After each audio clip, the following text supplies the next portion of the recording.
eee, memaksa rekan-rekan sekalian untuk beralih gitu ya.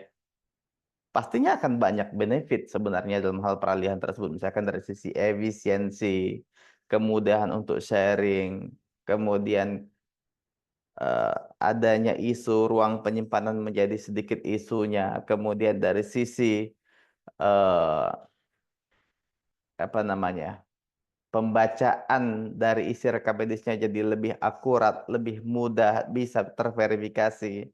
Itu bermacam-macam manfaat dari digitalisasi pada rekam medis. Akan tetapi rekan-rekan sekalian, kita perlu bersama ketahui dan sadari, karena semakin kita digitalisasi, akan tetapi dari sisi kesiapan kita untuk membangun sistem yang aman, yang bisa melindungi privasi, yang bisa menjamin aksesibilitas, yang bisa memastikan continuity, itu semakin rentan rekan-rekan sekalian. Dan rekan-rekan sekalian bisa ketahui bersama bahwa bagaimana kita punya insiden dari rekan-rekan kita yang lain terkait adanya sistem yang crash lah, nggak bisa diakses, database-nya rusak, kemudian dari sisi inform consent-nya seperti apa, kan gitu ya. Kita Pak sudah mendigitalisasikan rekam medisnya. Pertanyaannya gimana caranya untuk Anda memastikan bahwa adanya persetujuan pasien tersebut bisa legal, bisa sama secara hukum di mata hukum.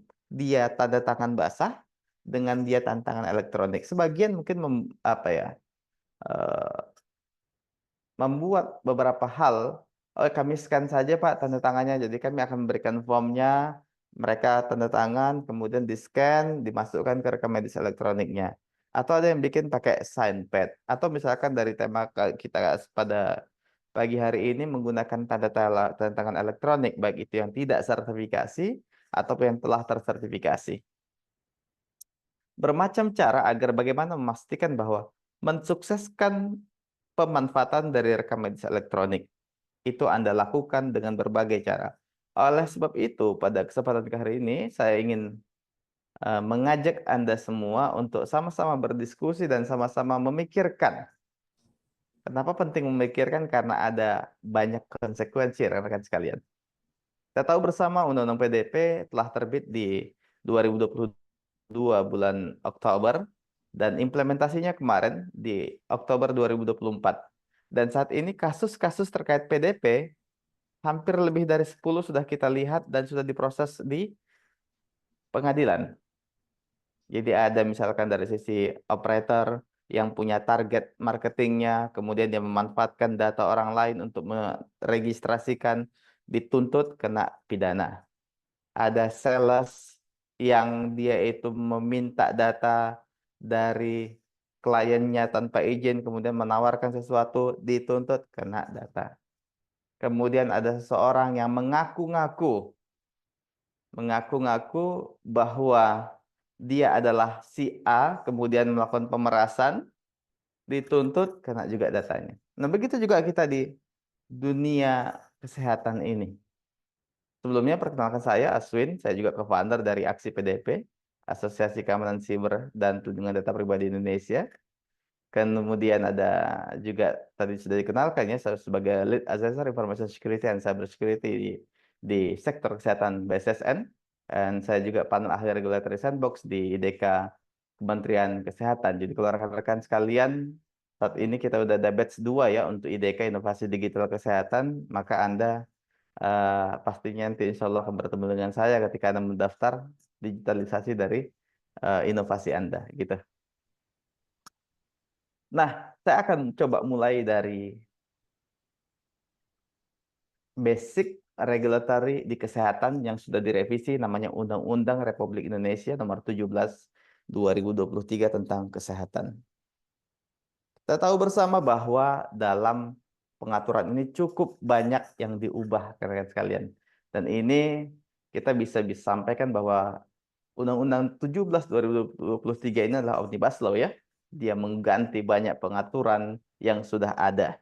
Beberapa pengaturan keamanan saya coba dari sisi eh, pengaturannya saya rangkum. Misalkan di pasal 295 ayat 5, di situ disebutkan bahwa rekam medis harus disimpan dan dijaga kerahasiaannya oleh tenaga medis, tenaga kesehatan, pimpinan, dan lain sebagainya.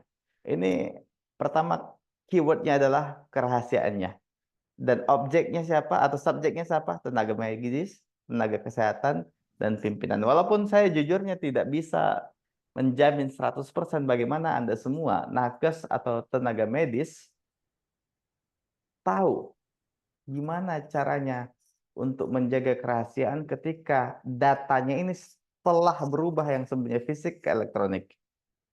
Kemudian ada fasilitas pelayanan kesehatan wajib menjaga keamanan, keutuhan, kerahasiaan, dan ketersediaan dari dokumen rekam medis. Yang notabene saat ini, Anda melalui PMK 24, rekam medis yang tercantum di Undang-Undang 17 ini bentuknya sekarang adalah elektronik atau digital, yang kita sebut sebagai rekam medis elektronik. Ketika disebutkan bahwa harus jaga keamanannya. Ya, mungkin saya sering mengulang-ulang ini rekan-rekan sekalian. Pada saat rekam medisnya berbentuknya fisik, Anda semuanya telah paham sekali.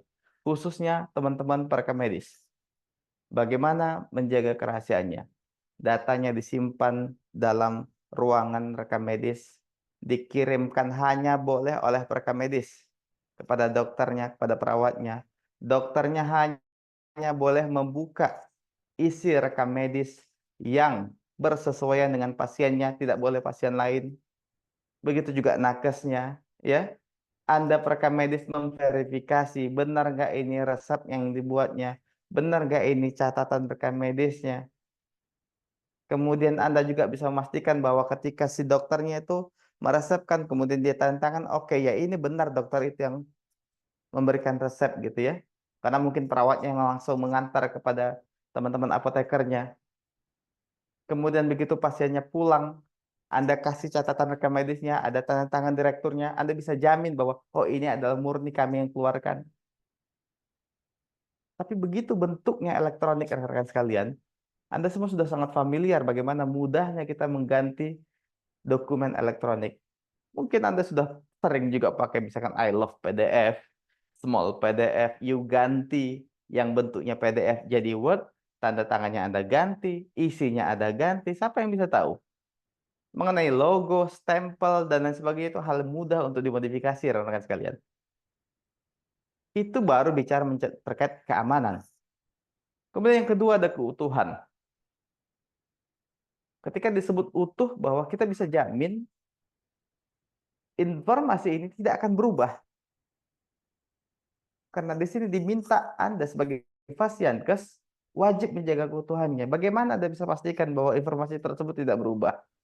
Oh kami Pak taruh di dalam database, who knows? Gitu. Siapa yang bisa jamin bahwa data Anda yang di database tersebut tidak berubah? Ketika misalkan seorang admin, misalkan saat ini teman-teman IT, menambahkan dalam catatan rekam medisnya, atau mengurangkan, siapa yang bisa tahu? Dan bagaimana Anda bisa verifikasinya? Catatan rekam medis yang Anda kirim ke Satu Sehat, bagaimana Anda bisa pastiin data di Satu Sehat sama dengan data di Anda?